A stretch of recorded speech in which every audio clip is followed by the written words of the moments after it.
has just been held at St George's Chapel in front of me, a place the Queen knew well, a place in which she was pictured alone during the pandemic as she marked the funeral of her husband Philip last year. Amid the quiet of this afternoon, we have heard the steady toll of the Sebastopol bell from the round tower of the castle, the deep boom of the minute gun from the east lawn, and the march of the Grenadier Guards. As the state hearse approached the castle earlier, crowds stood on either side of the long walk, some threw flowers towards the procession. This has felt like a day from the depths of history. Hello, I'm Roisin Hasty with the BBC News. A service of committal for Queen Elizabeth II has been held at St George's Chapel in Windsor Castle, bringing an end to her 70-year reign. The chapel choir sang as the coffin was brought in.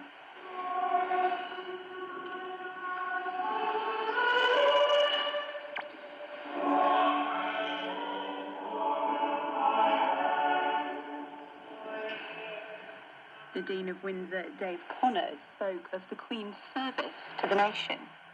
In the midst of our rapidly changing and frequently troubled world, her calm and dignified presence has given us confidence to face the future as she did, with courage and with hope. Shortly before the final hymn, the Dean of Windsor removed the symbols of royal authority, the crown, orb and sceptre, from the Queen's coffin and placed them on the altar.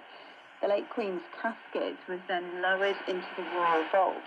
She'll be laid to rest later on Monday in the King George VI Memorial Chapel. Earlier, 2,000 people packed into Westminster Abbey in London for Queen Elizabeth's funeral service. It was the biggest gathering of world leaders in a single place in living memory.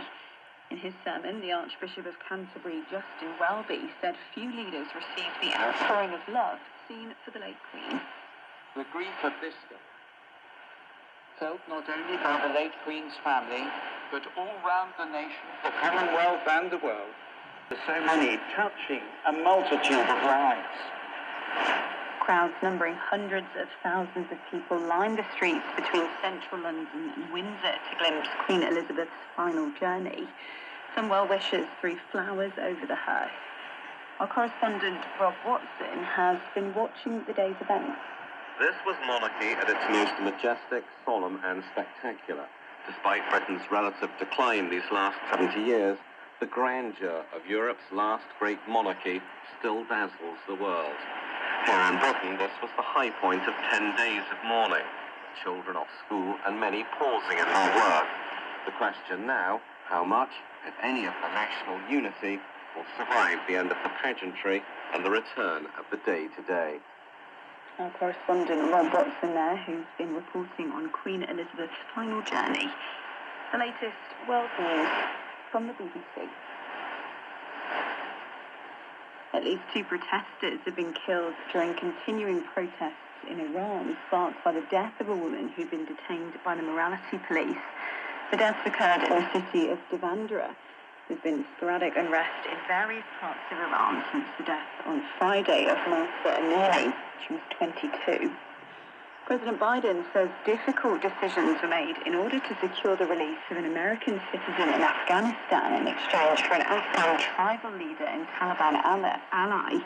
Mr. Biden granted clemency to Bashir Nozai, who spent 17 years of a life sentence in a U.S. prison on drug smuggling charges.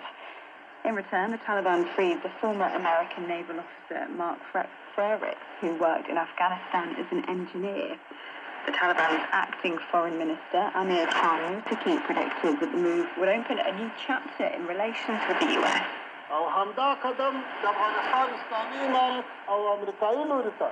This step also discloses on the Islamic Emirate and on the American side that many developments can be made through talks.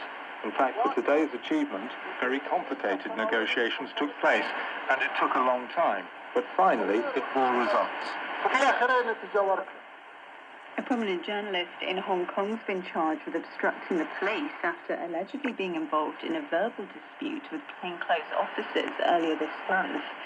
The police accused Ronson Shan of refusing to produce identification while he was reporting on a public housing meeting. He's denied wrongdoing. The Russian cosmonaut Valery Polyakov, who took the longest trip into space, has died.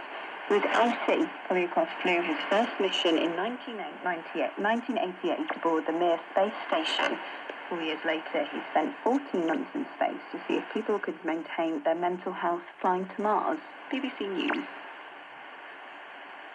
This is James Reynolds with you on OS from the BBC World Service.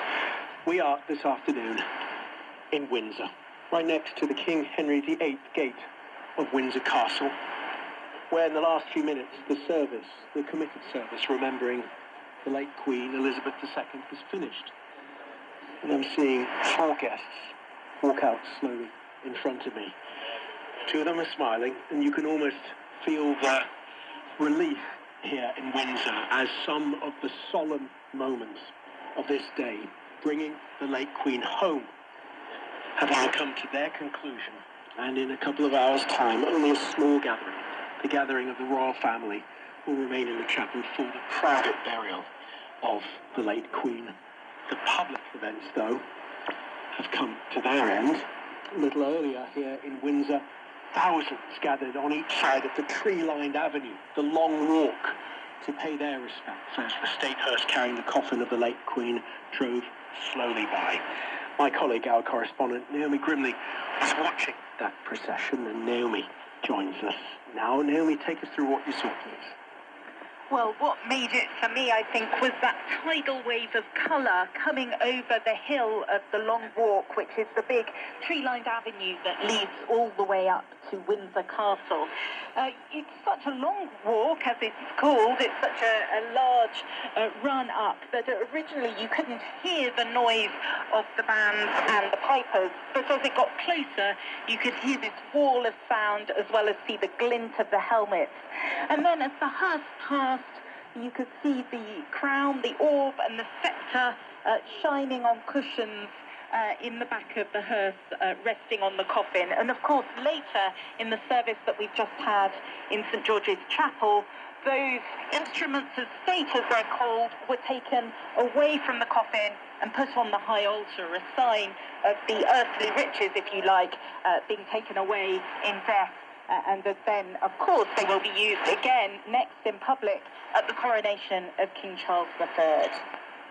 And Naomi, what struck me in recent days is that we only ever see that imperial state crown at the Tower of London, where it is kept behind guard when you occasionally have to go on a mini walker-later to look at it behind bulletproof glass. And there that crown was on top of the late Queen's coffin for so many days as that ultimate symbol of authority, which you now say has, of course, passed to the new king, that sign that the monarchy continues past the death of a sovereign.